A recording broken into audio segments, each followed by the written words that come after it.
Hello प्यारे दोस्तों। आज हम इजहार मोहब्बत एक रोमांटिक प्रेम कहानी का तीसवा भाग लेकर आ गए हैं। तो चलिए आज की कहानी को शुरू करते हैं। मीडिया को इस पार्टी में बहुत सा मसाला मिल गया। नक्श और परीक्षित तो न्यूज में थे ही, मगर रीति पर फोकस ज़्यादा रहा और ये बात क्लियर थी कि इसका लावण्य पर भी बहुत असर होने वाला था। पर उसकी दोस्त के अफेयर की न्यूज भला लावण्य को किस तरह अफेक्ट करने वाली थी। देर रात को लावण्य रीति के साथ अपने अपार्टमेंट में पहुंची। वो दोनों ही बहुत थक चुकी थी, मगर नींद किसी की आंखों में नहीं थी। रीति और लावण्य अपनी अपनी पर्सनल लाइफ से परेशान थी। कुछ वक्त के लिए लावण्य ने अपनी प्रॉब्लम्स को भूलकर रीति को कंफर्ट करना चाहा, मगर उसके पास कोई शब्द नहीं थे। ये सिचुएशन ट्विस्टेड थी, इसलिए लावण्य ने चुप रहना ठीक समझा और 2 कप कॉफी तैयार की। जब वो रीति को कॉफी दे रही थी तभी रीति ने पूछा, क्या मैं चीप हूँ लावण्य? क्या तुम्हें लगता है कि मैं कैरेक्टर लेस हूँ और मेरे अंदर शर्म नाम की कोई चीज ही नहीं है? लावण्य ने रीति के बालों को सहलाते हुए कहा, ऐसा कुछ नहीं है रीति, यू आर प्रीसियस। फिर लावण्य रीति के बगल में बैठ गई। उसने एक गहरी सांस ली और कहा, हमारी जिंदगी बहुत कॉम्प्लिकेटेड है रीति। मैं तुम्हें जज करने की पोजीशन में नहीं हूँ, क्योंकि कहीं ना कहीं मैं भी कभी तुम्हारी ही सिचुएशन में थी। हालातों से मजबूर होकर मैंने शिवांश का साथ चुना और तुमने परीक्षित का। अब इसमें कुछ सही है या गलत है ये तो मैं नहीं जानती, पर मुझे इतना पता है कि तुम्हें खुश रहने का पूरा हक है। ये सुनकर रीति की आंखों से आंसू गिरने लगे। एक वक्त था जब उसने पूरे दिल से नक्श से प्यार किया था। वो लॉयल थी, केयरिंग थी, हाँ गुस्सा थोड़ा ज्यादा करती थी, पर उसने ना तो कभी नक्श को धोखा दिया था और ना ही कभी उस पर शक किया।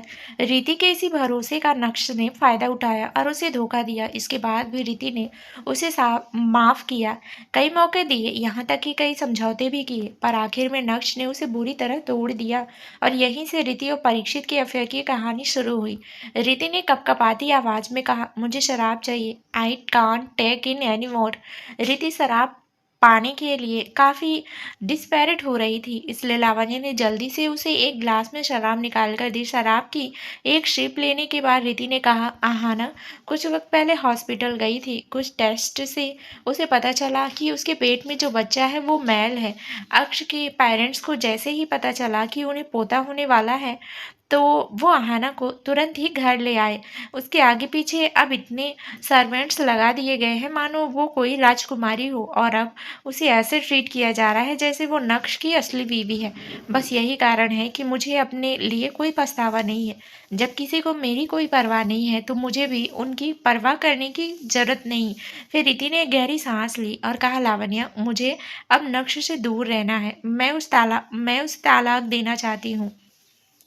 लावण्य ने सिर हिलाते हुए कहा, मैं तुम्हारे साथ हूँ रितु। मैं तो कब से चाहती थी कि तुम इस टॉक्सिक रिश्ते से बाहर निकलो और उस धोखेबाज से दूर जाओ, पर मुझे डर लग रहा था अगर नक्श इस बात के लिए नहीं माना तो। वो हमेशा कहता है ना कि उसे तुमसे सच्चा वाला प्यार है, और अहाना के लिए वो सीरियस नहीं है। भले ही उसे अब नक्श की बातों पर यकीन नहीं रहा, पर मुझे डर है कि उससे डील करना हमारे लिए मुश्किल होने वाला है। रीति ने फीकी हंसी हंसते हुए कहा, प्यार? क्या तुम्हें सच में लगता है कि उस घटिया इंसान के दिल में मेरे लिए फीलिंग्स है? लावण्य ने हाँ में सिर हिलाया और कहा, मैं ये नहीं कह रही कि तुम डाइवोर्स को भूल जाओ और नक्श के प्यार को देखो। मैं बस ये कह रही हूँ कि वो इतनी आसानी से तुम्हें तलाक नहीं देगा। हमें सब कुछ सही ढंग से प्लान करके आगे बढ़ना होगा ताकि कोई प्रॉब्लम ना हो। रीति ने धीमी आवाज में कहा, तुम ठीक कह रही हो लावण्य, और ये बात मैं पहले से जानती हूँ कि ये डाइवोर्स बहुत मुश्किल होने वाला है। अहाना की प्रेगनेंसी थोड़ी रिस्की है। नक्श को डर है कि अगर उसने मुझसे तलाक लिया और उसके बाद बच्चा सही सलामत इस दुनिया में ना आया तो सब उस पर हंसेंगे, लोग उसका मजाक ना उड़ाएं। इसलिए नक्श फूंक फूंक कर कदम रख रहा था। इस बात से लावण्य सरप्राइज्ड थी। रीति ने शराब का ग्लास साइड में रखते हुए कहा, लावण्य मुझे डर है कि मेरा और परीक्षित का ये रिश्ता तुम्हारे लिए प्रॉब्लम खड़ी ना कर दे। तुम और प्रखर सीरियल रिलेशनशिप में हो, पर आज रात जो हुआ उसके बाद मेरे साथ साथ तुम भी मीडिया की नज़रों में आ गई हो। प्रखर की माँ बहुत खतरनाक है, मेरे कारण वो तुम्हें और प्रखर को एक दूसरे से अलग ना करने लगे। तुम और प्रखर एक सीरियस रिलेशनशिप में हो और मैं नहीं चाहती कि मेरी वजह से तुम्हारा ये रिश्ता यहीं ख़त्म हो जाए। तुम ना मुझसे दूर रहना शुरू कर दो वरना तुम्हारी ज़िंदगी ख़राब हो जाएगी। लावण्य ने रिति को डांटते हुए कहा, बकवास बंद करो रिति। तुम मेरी सबसे अच्छी दोस्त हो और मैं कभी तुम्हारा साथ नहीं छोड़ूंगी। मैं पूरी ज़िंदगी सिंगल रह जाऊंगी पर तुम्हारा साथ नहीं छोड़ूंगी। दोबारा इस टॉपिक पर हम बात नहीं करेंगे। इन सब बातों के बाद लावण्य थोड़ा कम अनकंफर्टेबल फील कर रही थी। कहीं ना कहीं लावण्य को महसूस हो गया था कि प्रखर इवेंट में इसलिए ही नहीं आया क्योंकि रिति और परीक्षित वहां थे। पर लावण्य को इस बात का भी कोई परवाह नहीं थी और ना ही वो इस बात का दोष रिति को देना चाहती थी। रिति लावण्य की बेस्ट फ्रेंड थी जिसने हर सिचुएशन में लावण्य का साथ दिया। लावण्य के लिए रिति हर वक्त शिवांश को खोजती थी और उससे झगड़े के लिए तैयार रहती थी, तो फिर ऐसी दोस्ती को लावण्य कैसे छोड़ सकती थी। जिस तरह रिति ने लावण्य को सपोर्ट किया था वैसे ही अब लावण्य भी उसे सपोर्ट करना चाहती थी। देर रात तक लावण्य और रिति काफी कुछ डिस्कस करती रही और फिर थक कर लावण्य के ही बेड पर सो गई। सुबह एक डोरबेल की आवाज सुनकर लावण्य की नींद खुल गई। लावण्य ने उठकर दरवाजा खोला तो उसे नक्श नजर आया। उसका चेहरा मुरझाया हुआ था, चोट के निशान चेहरे पर थे और आंखें लाल थी। उसने पूछा, क्या रिति तुम्हारे साथ है? लावण्य ने नक्श को अंदर इनवाइट किया और फिर कहा, मैं रिति को अभी बुलाती हूँ क्योंकि मेरे ख्याल से तुम दोनों को बैठकर बात करनी चाहिए। नक्श को लगा था कि लावण्य उस पर चीखेगी, चिल्लाएगी, उसे काफी भला बुरा कहकर और बेइज्जत करके अपने अपार्टमेंट से दूर भगा देगी, मगर लावण्य को इतना शांत देखकर वो चौंक गया। उसने पूछा, वो कैसी है? ये सुनकर लावण्य के चेहरे पर एक कड़वी मुस्कान आ गई। उसने कहा, ये सवाल तुम खुद से पूछो तो ज्यादा बेहतर होगा। तुम कई सालों से रिति को धोखा देते आ रहे हो। तुम्हारी मिस्ट्रेस प्रेग्नेंट है। तुम्हारे पेरेंट्स उस मिस्ट्रेस को उस घर में ले आए हैं जहां रिति कभी दुल्हन बनकर आई थी। तो तुम खुद रिति की हालत का अंदाजा लगाओ। खुद से पूछो कि अगर ऐसा तुम्हारे साथ किया जाए तो तुम्हें कैसा लगेगा। लावण्य की बात पूरी होते ही नक्श ने शर्म से अपनी नजरें नीचे कर ली। लावण्य ने एक गहरी सांस ली और कहा, एक वक्त था जब लोग तुम्हें और रिति को साथ देखकर जलते थे। कोई तुम्हारी जोड़ी की मिसाल देता था, पर अब सब तुम्हारे ऊपर हंस रहे हैं। क्या तुमने कभी अपनी हरकतों के बारे में सोचा? थोड़ा गिल्ट हुआ तुम्हें? नक्श ने खुद को डिफेंड करते हुए कहा, मैं हाना के लिए सीरियस नहीं हूँ। It's just a casual affairs. और फिर रिति का भी तो अफेयर है। इस बात पर लावण्य ने कुछ नहीं कहा और रिति को बुलाने के लिए कमरे में चली गई। कुछ देर बाद रिति फ्रेश होकर बाहर आई मगर उसका चेहरा काफी थका हुआ था। वो चुपचाप नक्श के अपोजिट साइड जाकर बैठ गई। उसने सर्द लहजे में कहा, लेट्स गेट डाइवोर्स। नक्श को इस बात पर यकीन नहीं हो रहा था। उसने खुद को एक्सप्लेन करते हुए कहा, आई नो तुम मुझ पर गुस्सा हो और तुम्हें गुस्सा होने का पूरा हक भी है। मेरे पेरेंट्स मुझे बताए बिना आहना को घर ले आए जबकि मैं इसके खिलाफ था। उसने थोड़ा डिस्पैरेट होकर कहा, रिति तुम मेरी वाइफ हो और हमेशा रहोगी। तुम ना परीक्षित को छोड़ दो। मैं तुमसे वादा करता हूँ कि मैं सब कुछ पहले जैसा ठीक कर दूंगा। मेरा कोई अफेयर नहीं होगा और ना ही कोई मिस्ट्रेस होगी। बस तुम और मैं होंगे और हमारे बीच कोई नहीं आएगा। रिति ने बड़े आराम से पूछा, और तुम्हारे बच्चे का क्या? क्या आहना अपना बच्चा और किसी अमीर घर में शादी करने का ये मौका छोड़कर तुमसे दूर चली जाएगी? क्या तुम्हारे पेरेंट्स इस बात के लिए मानेंगे, ये जानते हुए भी कि मेरा परीक्षित के साथ अफेयर है और मेरे कारण तुम सब न्यूज में ट्रेंड कर रहे हो? रिति की इस बात पर नक्श से कुछ बोला ही नहीं गया। वो अपने बच्चे को नहीं छोड़ सकता था।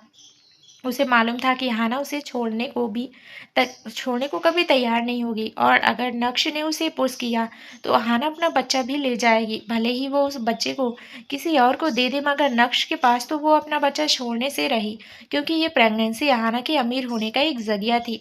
नक्श को चुप देख कर रिति जोर से हंस पड़ी। उसने कहा, पता नहीं मैंने तुमसे शादी क्यों की। तुम बस एक कायर हो जिसे सिचुएशन फेस करना नहीं आता। बट यू नो वॉट, जब से मैं परीक्षित के साथ रहने लगी हूँ, जब से हमने एक साथ समय बिताना शुरू किया है, जब से हमारा अफेयर से शुरू हुआ है, तब से मैंने तुम्हारे बारे में, हमारे रिश्ते के बारे में और तुम्हारी फैमिली के बारे में सोचना ही छोड़ दिया है। अब तुम चाहे जिससे भी शादी करो, मुझे इससे कोई मतलब नहीं। मुझे बस तलाक चाहिए। नक्श अब समझ चुका था कि रिति नहीं मानेगी और अगर उनका तलाक नहीं भी हुआ तो रिति और परीक्षित का अफेयर चालू रहेगा। ऊपर से नक्श के पेरेंट्स ने पहले ही उसका और अहाना की शादी का फैसला कर लिया था और वो रिति का चेहरा चेहरा भी नहीं देखना चाहते थे, इसलिए नक्श ने रिति को मनाने की ज़्यादा कोशिश नहीं की। उसने कहा, तो ठीक है, हमारा तलाक ज़रूर होगा, लेकिन इस तलाक की वजह सिर्फ और सिर्फ तुम ही हो। इसलिए सेटलमेंट के तौर पर तुम्हें एक पैसा नहीं मिलेगा। डाइवोर्स कुछ महीने बाद फाइनलाइज होगा, जब हमारा बच्चा इस दुनिया में आ जाएगा। रिति ने पूछा, इस तलाक का असली कारण मैं हूँ?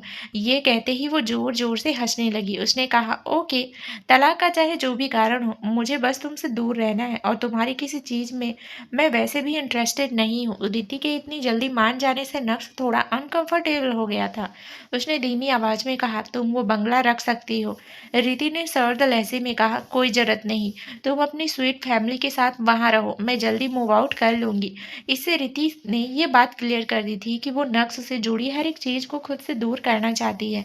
नक्श थोड़ा सैड फील करने लगा। एक वक्त था जब वो रिति से बहुत प्यार करता था।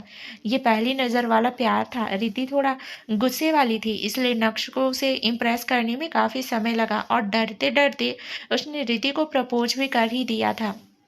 पर अहाना रिति से अलग थी। उसे बस पैसों से मतलब था, और ये बात अहाना बहुत पहले से ही क्लियर कर चुकी थी। उसके पहले भी कई अफेयर्स थे, और नक्श के साथ साथ उसने रोहित के साथ भी अफेयर रखा। अब भी बस नक्श से शादी करने के लिए अहाना प्रेग्नेंट हुई थी। नक्श ने खुद से सवाल किया, ऐसी लड़की के लिए मैं रिति को तलाक दे रहा हूँ? बस इस सवाल के कारण अब नक्श रिति से नजर नहीं मिला पा रहा था, और ना ही वो रिति को उसके और परीक्षित के अफेयर्स के लिए ब्लेम कर रहा था।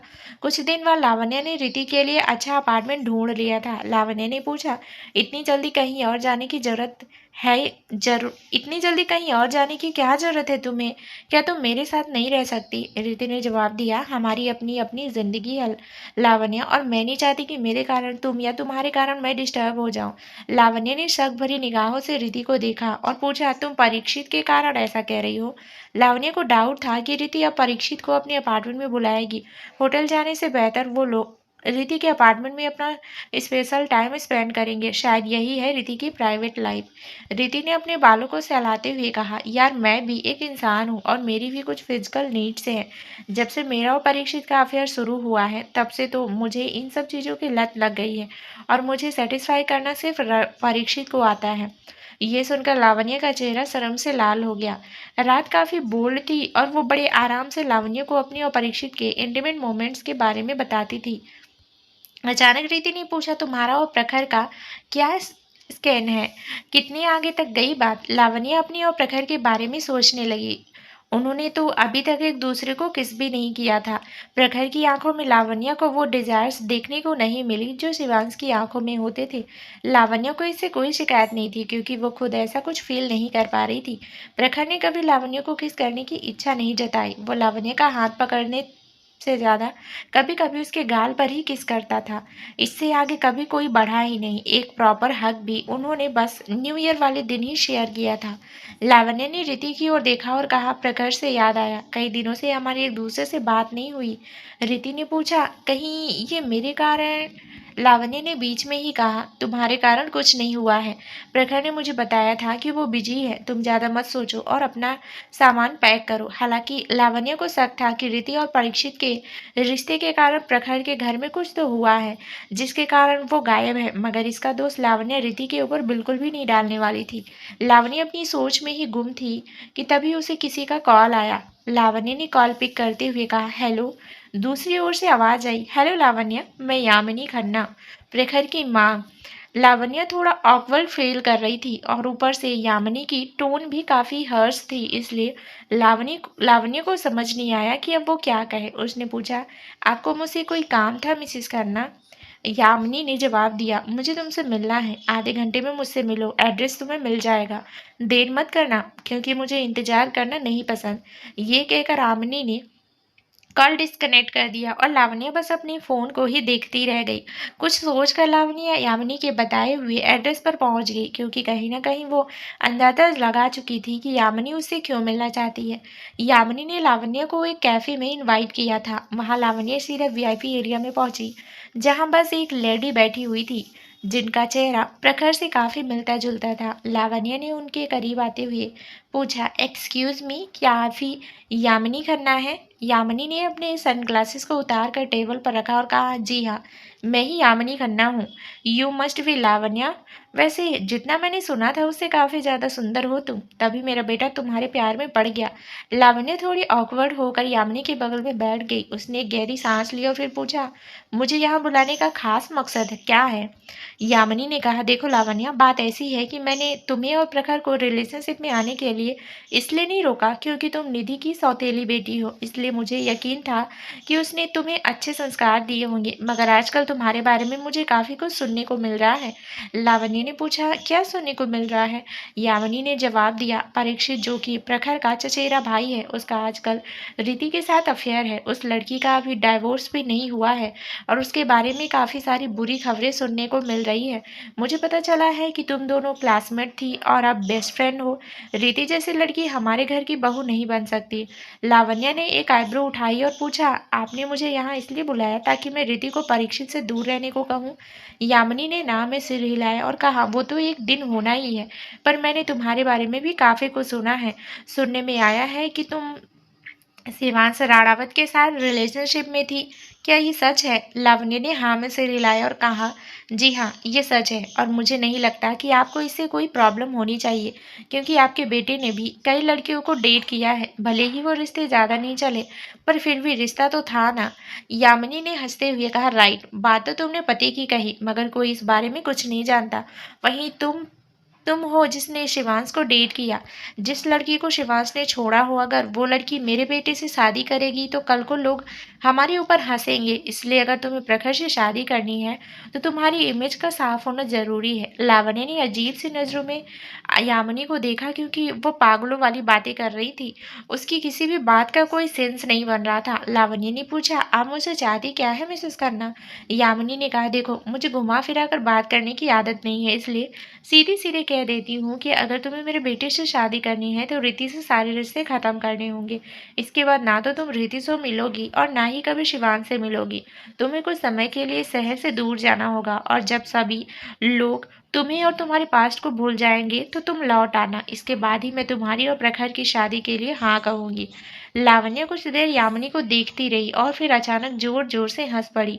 उसने कहा, वाह, क्या ऑफर है, पर मैं ये ऑफर बिल्कुल एक्सेप्ट नहीं करूंगी। यामिनी ने एक आईब्रो उठाकर लावण्य को देखा क्योंकि यामिनी के हिसाब से कोई भी समझदार लड़की ऐसा ऑफर नहीं ठुकराना चाहेगी, मगर लावण्य ने बिना कुछ सोचे समझे ही साफ ना कह दिया।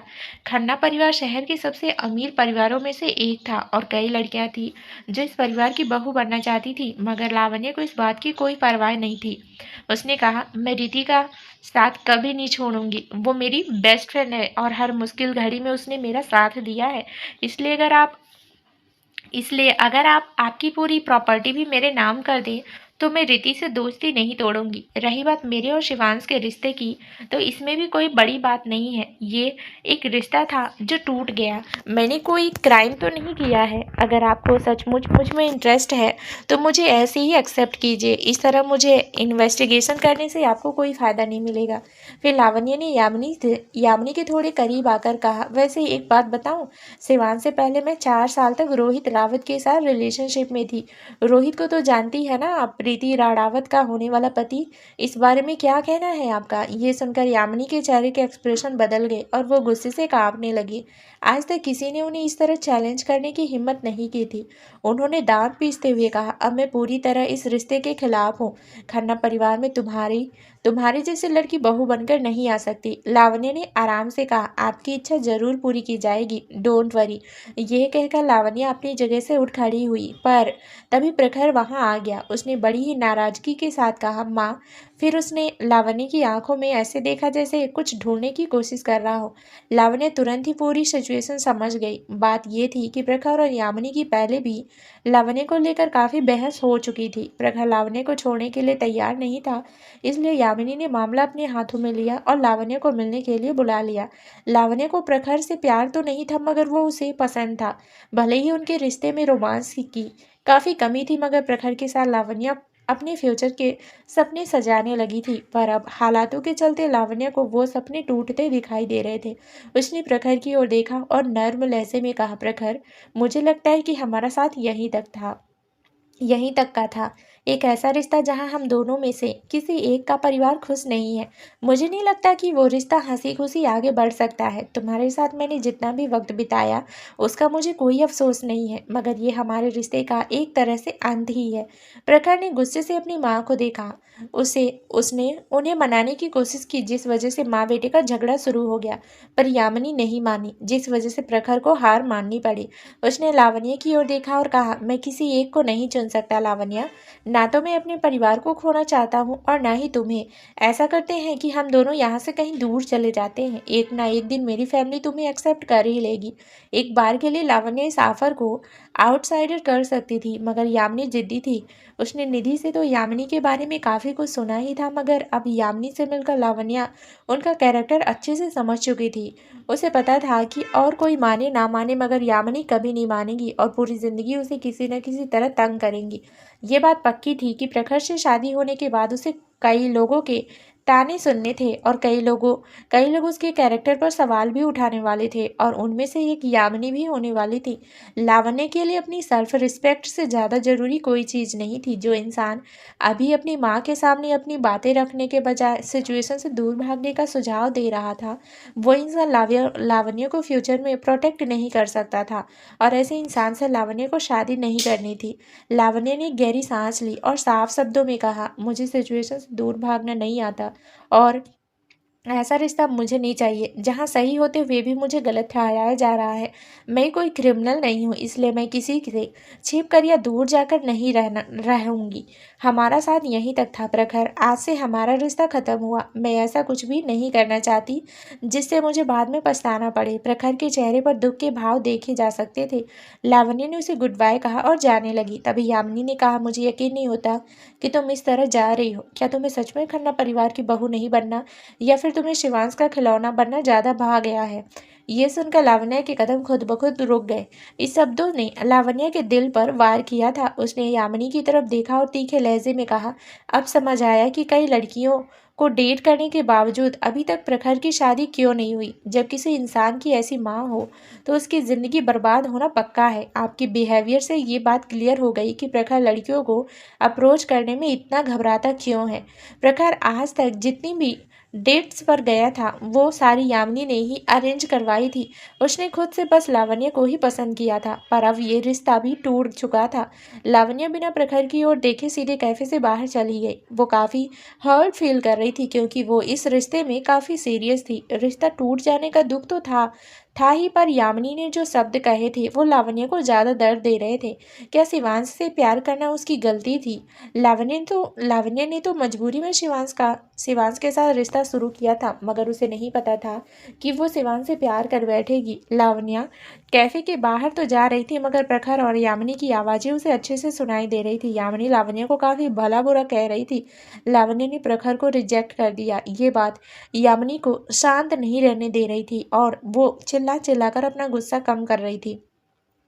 लावण्य ने इन आवाज़ों को इग्नोर किया और जल्दी से अपनी कार में बैठ गई। उसने एक टिश्यू उठाया और अपने आंसू पोंछने लगी। तभी पैसेंजर सीट का दरवाज़ा खुला और शिवांश अंदर आकर बैठ गया।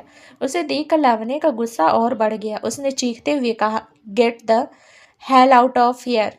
शिवांश, अभी इसी वक्त कार से बाहर निकलो।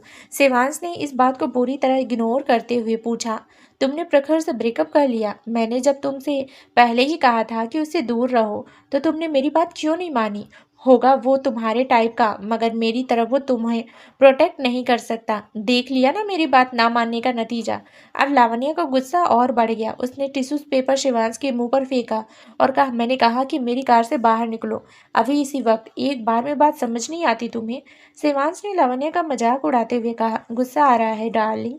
वैसे तुम्हारा गुस्सा होना गलत नहीं है। वो बूढ़ी औरत तुम्हें इतना कुछ बोलती रही और प्रखर तुम्हें डिफेंड तक नहीं कर पाया। अपने पेरेंट्स की इज्जत करना एक बात है और उनके हाथों की कठपुतली बन जाना दूसरी बात है। प्रखर तुम्हारे लायक नहीं है, और वैसे भी तुम सिर्फ मेरी हो। शिवांश की बात सुनकर लावण्य का सिर भारी हो रहा था। उसने गुस्से में शिवांश को किक करना चाहा, मगर शिवांश ने उसके पैरों को पकड़ लिया। लावण्य के करीब आकर शिवांश ने धीमी और सेंसुअल टोन में कहा, इस तरह हाथ पांव चलाने की जगह सही जगह ये नहीं, बल्कि हमारा बेडरूम है। लावण्य ने खा जाने वाली नज़रों से उसे देखा। इस वक्त उसका चेहरा लाल था और आंखों में हल्के आंसू थे, जिस वजह से शिवांश को लावण्य काफी टेम्पटिंग लग रही थी। वो लावण्य को किस करना चाहता था, मगर ये टाइमिंग किस करने के लिए ठीक नहीं था। शिवांश ने उसके गालों को सहलाते हुए कहा, तुम्हारा प्रखर के साथ ब्रेकअप हो चुका है और उस हिसाब से मुझे खुशियां मनानी चाहिए, पटाखे फोड़ने चाहिए, मगर उससे ज़रूरी एक और काम मुझे अभी करना है। ये ब्रेकअप प्रखर की मॉम के कारण पॉसिबल हुआ है, इसलिए मुझे उन्हें थैंक्स कहना चाहिए, मगर तुम्हारी आंखों में ये आंसू भी उन्हीं के कारण है, इसलिए मैं उस बुढ़िया को छोड़ूंगा नहीं। तुम्हें रुलाने का हक मेरे अलावा किसी और का नहीं है। ये कहकर शिवांश कार से बाहर निकला। उसकी बातों से लावण्य को डाउट हुआ कि शायद शिवांश ने यामिनी की कही सारी बातें सुनी है, मगर वो ज़्यादा कुछ सोच पाती उससे पहले ही शिवांश ने उसे अपनी बाहों में उठा लिया और कार का दरवाजा जोर से बंद किया।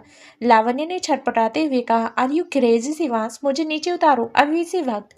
शिवांश ने सीरियस टोन में कहा, मैं तुम्हें वापस पा कर रहूंगा लावण्य, चाहे इसके लिए मुझे कोई भी कीमत चुकानी पड़े। ये कहकर शिवांश उसे अपनी बाहों में उठाकर कैफे के अंदर चला गया। यामिनी की नजर जैसे ही लावण्य पर पड़ी, उसने प्रखर से कहा, वो देखो, जिस लड़की के लिए तुम मुझसे झगड़ रहे हो वो यहाँ किसी और की बाहों में है। ऐसे लड़की से अगर तुम शादी करोगे तो हमारे परिवार की धज्जियां उड़ जाएगी, लोग हंसेंगे हमारे ऊपर। प्रखर ने जब लावण्य और शिवांश को एक साथ देखा तो उसका चेहरा फीका पड़ गया। लावण्य ने कुछ कहना चाहा, तभी शिवांश ने धीमी आवाज में कहा, अगर तुमने अपना मुंह खोला तो मैं तुम्हें यहीं पर किस कर लूंगा। अगर तुम ये नहीं चाहती तो चुप रहो। लावण्य ने तुरंत अपना मुंह बंद कर लिया, क्योंकि शिवांश काफी सीरियस साउंड कर रहा था। उसने लावण्य को अपने बगल में खड़ा किया और उसे अपनी बाहों में खींचने के बाद यामिनी से कहा, नमस्ते मिसेस खन्ना, कैसी हैं आप। यामिनी ने लावण्य को इस तरह देखा जैसे उसे घिन आ रही हो, और फिर शिवांश से कहा, जब ऐसी लड़की सामने हो तो मैं कैसे ठीक रह सकती हूँ। इसे तुरंत यहाँ से ले जाओ और ये बात अच्छे से समझा दो कि ये मेरे प्रखर के लायक नहीं है। यामिनी को लगा कि शिवांश के लिए लावण्य किसी खिलौने से कम नहीं है, इसलिए उनके मुंह में जो आया वो उन्होंने बोल दिया। शिवांश ने हंसते हुए कहा, राइट, आपकी खन्ना फैमिली लावण्य के लायक नहीं, लावण्य इसे काफ़ी बेहतर डिजर्व करती है। ये सुनकर यामिनी को गुस्सा आ गया और उन्होंने कहा, व्हाट द हेल, ये क्या तरीका है बड़ों से बात करने का। अगर तुम्हारे पेरेंट्स को पता लगा कि एक चीप लड़की के लिए तुमने मुझसे इस तरह बात की है तो फिर क्या होगा तुम्हारा, खुद को कैसे एक्सप्लेन करोगे तुम। शिवांश ने एक हंसी हंसते हुए कहा, पेरेंट्स, मिसेस खन्ना, मैं 29 साल का हो चुका हूँ, अपने पेरेंट्स के साथ नहीं रहता और अपने पैरों पर खड़ा हूँ। मैंने अभी जो कुछ भी अचीव किया है वो अपने दम पर किया है। अगर अभी भी मैं किसी को कुछ कहने से पहले अपने पेरेंट्स की परमिशन लूँ तो फिर मैं किसी फेलर से कम नहीं। इस बात पर यामिनी ने गुस्से से पांव पटक लिए। शिवांश ने कहा, खैर ये सब छोड़िए, मैं यहाँ ये कहने आया हूँ कि लावण्य मेरे लिए बहुत खास है और मैं इतनी आसानी से उसका पीछा छोड़ने के लिए तैयार नहीं हूँ। बस इसलिए आप समझ सकती हैं कि मैंने ऐसा क्यों कहा कि आपकी फैमिली और प्रखर लावण्य के लायक नहीं, क्योंकि लावण्य को एक परफेक्ट पार्टनर की ज़रूरत है, जो कि मैं हूँ। यामिनी ने दांत पीसते हुए कहा, शिवांश ने उन्हें टोकते हुए कहा, लावण्य और मेरी छोटी सी लड़ाई हुई थी जिस वजह से वो मुझे छोड़कर चली गई और अपना ध्यान भटकाने के लिए उसने आपके बेटे को डेट कर लिया, which is not a big deal. प्रखर और लावण्य ने पूरा 1 महीना भी एक दूसरे को डेट नहीं किया और आप सीधे उनकी शादी के बारे में सोचने लगी। अब इतनी बेचैन हो गई कि लावण्य से मिलने सीधे इस कैफे में आ गई और पब्लिक में अपने बेटे से झगड़ रही हो, वो भी उस लड़की के लिए जो आपके बेटे के लिए सीरियस है ही नहीं। Cute funny right. लावण्य ने घूर कर शिवांश को देखा, मगर शिवांश ने उसे इग्नोर किया और यामिनी से कहा, लावण्य और प्रखर ने एक दूसरे को डेट किया, ये बात यही ख़त्म हो जानी चाहिए। अगर किसी को ये बात पता लगी तो मुझे गॉसिप से सुनने को मिली तो मैं खुद इस बात का ध्यान रखूंगा कि पूरा खन्ना परिवार सड़क पर आ जाए। उसके बाद पूरे 1 महीने इस शहर में त्योहार ही त्योहार की तरह धूमधाम रहेगी, पटाखे फोड़े जाएंगे और आप अब सभी सड़क पर बैठकर ये सब होते हुए देखेंगे। यामिनी का चेहरा अब गुस्से से लाल हो चुका था। उन्होंने प्रखर से कहा, अभी इसी वक्त अपने पापा और चाचा को कॉल करो, इस इंसान के अंदर अपने बड़ों से बात करने की तमीज नहीं है। आज मैं इसे सबक सिखा कर रहूंगी। पर प्रखर तो मानो अपनी जगह पर जम सा गया था। उसकी आंखों में आंसू भर आए थे। लावण्य ने सही कहा था कि वो एक दूसरे के लिए नहीं बने हैं। यामिनी जैसी माँ के होते हुए आज नहीं तो कल उनका ब्रेकअप पक्का ही था। इसलिए प्रखर ने अपनी हार मान ली। उसने नजरें नीचे करते हुए कहा, I am sorry Lavanya, you deserve better. सचमुच लावण्य एक बेहतर इंसान डिजर्व करती थी जो उसे प्रोटेक्ट कर सके, हर सुख दुख में उसके साथ रहे, उसे खुश रखे। और वो इंसान प्रखर तो बिल्कुल नहीं था। अब प्रखर भी गिव अप कर चुका था। तो उसका और लावण्य का रिश्ता ऑफिशियली खत्म हो चुका था। कैफे के अंदर चल रहा ड्रामा लावण्य और नहीं देख पा रही थी, इसलिए वो बिना कुछ कहे तेज कदमों से बाहर जाने लगी। प्रखर के साथ वो लावण्य का रिश्ता खत्म हो चुका था, पर अब उसे ऐसी फीलिंग आ रही थी जैसे वो और बड़ी दुविधा में फंस गई है। शिवांश की हरकतों की लावण्य समझ नहीं पा रही थी। शिवांश उसके लिए इतना डिस्पैरेट क्यों था? उसे लावण्य से क्या चाहिए था? बस यही बात लावण्य समझ नहीं पा रही थी। तभी पीछे से शिवांश दौड़ते हुए आया और लावण्य का हाथ पकड़ते हुए कहा, लावण्य। लावण्य ने जबरदस्ती अपना हाथ शिवांश की पकड़ से छुड़ाया और पूछा, what the hell is wrong with you? Shivansh, तुम्हारा दिमाग खराब है क्या? आखिर मुझसे चाहते क्या हो तुम? तुमने आज जो किया उसका मतलब क्या था? क्यों क्यों किया तुमने ऐसा? शिवांश ने यामिनी से जो जो कहा था वो सारी बातें लावण्य को पागल कर रही थी। भले ही उसने प्रखर से ब्रेकअप कर लिया था, मगर लावण्य को उम्मीद थी कि वो कैजुअल फ्रेंड की तरह रह सकते हैं। और अगर ऐसा ना भी हुआ तो लावण्य ऐसा कुछ नहीं करना चाहती थी जिसके कारण वो प्रखर से नजरें ना मिला सके। पर शिवांश ने सब कुछ बर्बाद कर दिया। प्रखर के कारण लावण्य शिवांश पर गुस्सा कर रही थी और ये बात शिवांश सह नहीं सका। उसने लावण्य को अपनी बाहों में खींचा और पूछा, क्या तुम्हें उसकी इतनी चिंता है कि तुम अब मुझ पर चिल्ला रही हो? इतने दिनों से मैं तुम दोनों को एक साथ देख रहा था। क्या तुम्हें इस बात की थोड़ी सी भी चिंता नहीं कि मुझे कैसा लग रहा होगा? इस वक्त कोई भी आसपास होता तो वो बता सकता था कि शिवांश कितना ज़्यादा जेलस फील कर रहा है। उसकी आवाज़ से ही साफ साफ झलक रहा था। शिवांश ने लावण्य के गाल को पिंच किया और पूछा, क्या तुम दोनों ने एक दूसरे को किस किया? पर यह सवाल मैं तुमसे क्यों पूछ रहा हूँ? इतने दिन तुम दोनों साथ रहे तो पक्का किया ही होगा किस। उसके अलावा क्या किया तुमने? क्या तुम दोनों इंटीमेट? इससे पहले कि लावण्य ने शिवांश को एक थप्पड़ मारा, जिस वजह से शिवांश की पकड़ लावण्य पर ढीली हो गई। अगर किसी और इंसान ने ये हरकत की होती तो शायद शिवांश उसे छोड़ता नहीं, मगर ये लावण्य थी। शिवांश उसे हर्ट करने के बारे में सोच भी नहीं सकता था। उसने लावण्य को अपनी और करीब खींचते हुए कहा, देखा, मैंने तुम्हें बताया था ना कि ये हक मैंने सिर्फ तुम्हें ही दिया है। अगर तुम्हारे बदले ये हरकत किसी और ने की होती ना, तो मैं उसे अभी तक नर्क का रास्ता दिखा चुका होता। खैर, हम टॉपिक से भटक रहे हैं। अभी हमें कुछ और ज़रूरी बात करनी है। लावण्य के इतने करीब होने से शिवांश का दिल खुशी से उछल रहा था। वो उसके साथ बहुत कुछ करना चाहता था, मगर वक्त और जगह ठीक नहीं थी। फिर भी शिवांश ने थोड़ा सेंसुअल तरीके से लावण्य की पीठ पर अपना हाथ फिराया। लेट्स पैच अप लावण्य, एक और बार ट्राई करके देखते हैं। एक नए सिरे से अपना रिश्ता शुरू करते हैं। ये कहकर शिवांश ने लावण्य की ईयर लॉक को हल्के से बाइट किया। लावण्य कांप उठी क्योंकि उसका कान बहुत सेंसिटिव था, मगर शिवांश ने जो कहा इस वजह से लावण्य अपनी जगह पर जम सी गई। कुछ समय पहले भी शिवांश ने पैचअप वाली बात लावण्य से कही थी, मगर लावण्य ने इसे अवॉइड किया था। पर अब एक बार फिर जब शिवांश ने ये टॉपिक छेड़ा तो लावण्य को लगा कि इस टॉपिक पर बात होनी जरूरी है। लावण्य ने धीरे से शिवांश को खुद से दूर धकेला और कहा, ऐसा नहीं हो सकता शिवांश, हमारा एक साथ रहना, एक नया रिश्ता फिर शुरू करना नामुमकिन है। शिवांश ने एक आईब्रो उठाते हुए पूछा, लेकिन क्यों? इसकी कोई खास वजह? क्या हम पहले एक साथ खुश नहीं थे, या फिर अब तुम्हें प्रखर से प्यार हो गया है? लावण्य ने एक गहरी सांस ली और कहा, तुमने ही तो कहा था कि तुम्हें शादी नहीं करनी है। आज मेरा प्रखर से ब्रेकअप हुआ, पर कभी ना कभी तो मेरी जिंदगी में कोई दूसरा इंसान आएगा ही। तुम्हें वो दिन तो याद होगा ही जब मैंने तुम्हें अपनी डिमांड्स बताई थी। मैं कैजुअल रिलेशनशिप नहीं चाहती, बल्कि मुझे शादी करके सेटल होना है। शिवांश ने कहा, मैं भी तो वही कह रहा हूँ कि मैं तुम्हारी ये इच्छा पूरी कर सकता हूँ। हमारा पैचअप हो जाएगा तो कुछ समय बाद शादी भी होगी। मैं तुम्हारी सारी डिमांड्स पूरी करूंगा। लावण्य ने फीकी हंसी हंसते हुए कहा, ये सब बोलने वाली बातें हैं शिवांश।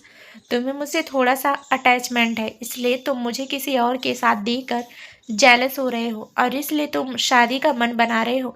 मगर जल्दबाजी में लिए गए फैसले गलत होते हैं। एक दिन तुम्हें अपने इस फैसले पर पछतावा जरूर होगा। जरूर पछतावा हो जाएगा। हमारे रिश्ते में प्यार तो नहीं मगर झगड़े और टॉक्सिसिटी जरूर बढ़ जाएगी। लावण्या के लिए उसकी सेल्फ रिस्पेक्ट से ज़रूरी और कोई चीज़ नहीं थी, इसलिए उसने कहा, जब मैंने तुमसे पूछा था कि क्या तुम्हें मुझसे प्यार है, तो उस दिन तुम ब्रेकअप फाइनलाइज करके मुझे अकेला छोड़ के चले गए थे। जब मैंने ब्रेकअप की बात कही तो तुमने उसे एक्सेप्ट नहीं किया, मगर जब तुमने ऐसा कहा तो ब्रेकअप बड़ी आसानी से हो गया। इसका मतलब तो यही हुआ ना कि तुम सारी चीज़ें अपनी मनमर्जी की चाहते हो, पर हमेशा ऐसा नहीं होता शिवांश। अगर आज तुम्हारी बात मानकर मैं तुमसे पैचअप कर लूँगी तो ये मेरे साथ नाइंसाफ़ी होगी और मैं अपने साथ जानबूझकर कुछ गलत नहीं होने दे सकती। फिलहाल शिवांश छुपी रहा और खामोशी से लावण्या की बात सुनता रहा। लावण्या ने एक गहरी सांस ली और कहा, मुझे जितना कहना था वो मैं कह चुकी हूँ। अब दोबारा मेरे करीब मत आना और ऐसी फालतू हरकतें मत करना, नहीं तो। शिवाश ने शैतानी हंसी हंसते हुए बड़ी बेशर्मी के साथ पूछा, नहीं तो क्या करोगी लावण्या? मुझ पर हैरेसमेंट का केस करोगी? लावण्य का गुस्सा अब हद से ज्यादा बढ़ गया था, मगर उसने चुप रहना ही बेहतर समझा। वो शिवांश को खुद से दूर धकेलकर कार के अंदर बैठ गई।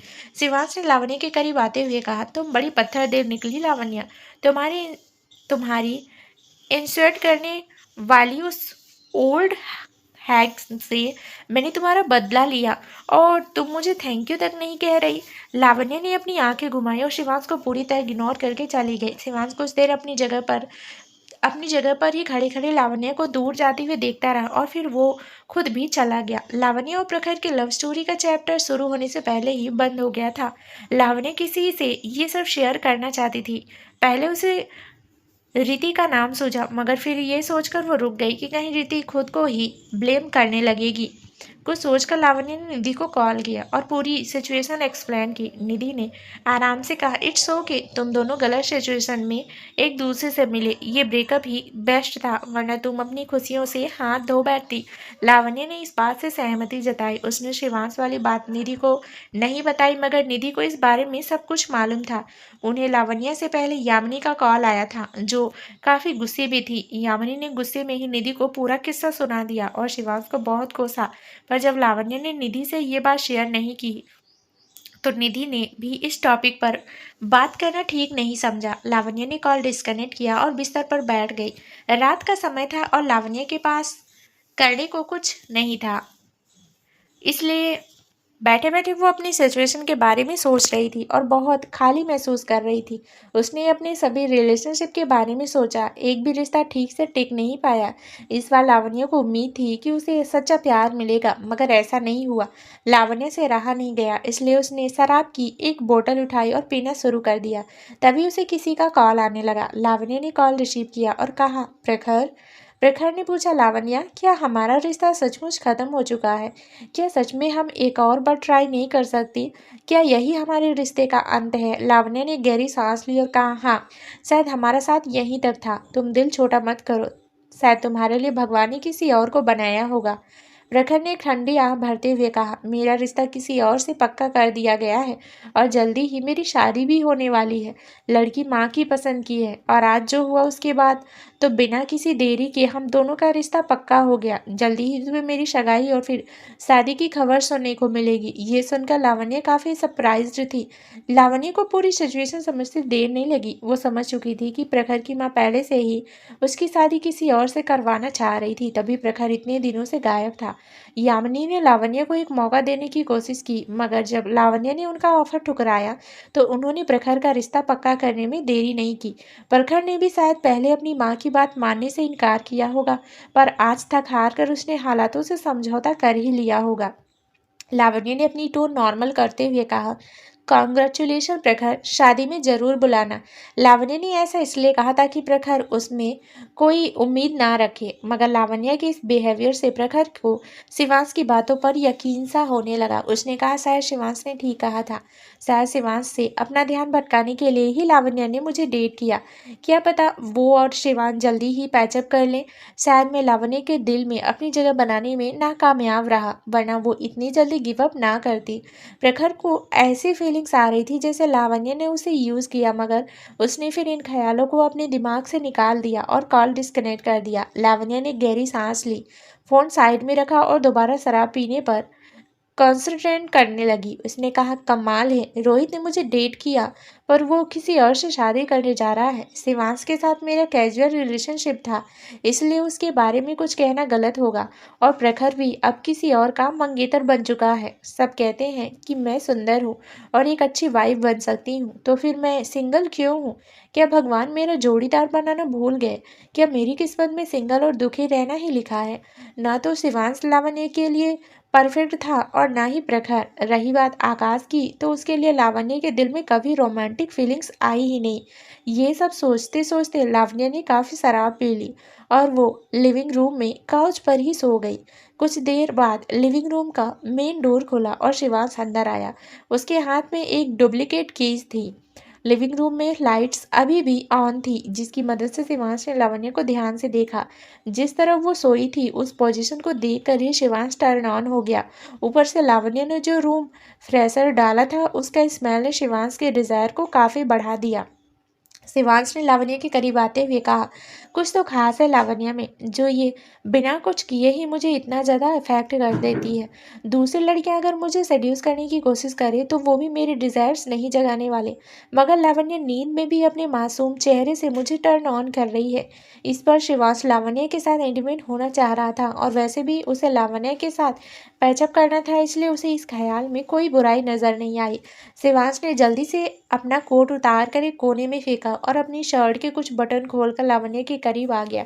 सबसे पहले उसने लावण्य के माथे को हल्के से किस किया और फिर उसके होठों पर अपने हाथ रख दिए। नींद में ही लावण्य ने शिवांश को किस बैक किया और इतना काफ़ी था शिवांश को कंट्रोल खोने के लिए। उसने लावण्य का गाल थपथपाकर उसे जगाने की कोशिश करते हुए कहा, लावण्य उठ जाओ प्लीज़।